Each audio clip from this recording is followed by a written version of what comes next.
Hi, everybody.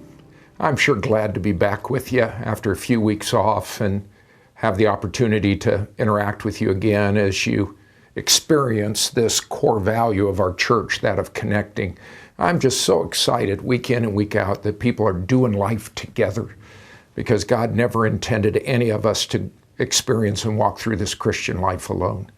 We get to share both the highs and the lows, the successes and the failures, and I'm just really glad that you're participating in this. It's one of the things that in the early church was a fundamental commitment, that they met together from house to house and they shared and cared for each other. So way to go.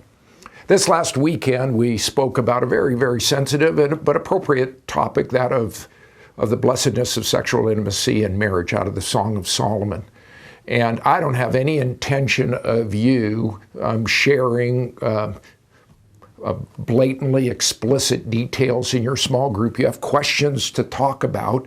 I would just want to throw out this one caution to you. These are the things that when we get close to people, we do speak about some very private things at times, and we share those. And I just want you to be cautious. The Bible talks about imaginations, things that can sometimes become futile. Our ways of thinking can trip us up. And one of those ways is that you start sharing too much details about this issue.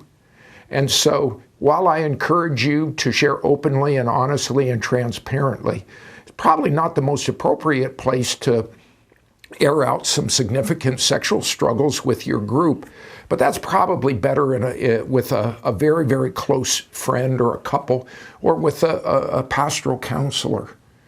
Again, that's not to say that we can't be open and honest, and I sure want us to live in the world where we're doing life together, real life together. But I just wanted to throw that caveat out there. So you have questions in front of you, and I pray the Lord's blessing on you, that you'll know what to share, what not to share, and that we can really pray for each other. So I look forward to being back with you next week, and we'll have some real practical things to talk about next week. But I want you to really encourage each other this week, and may the Lord bless you as you study His Word together.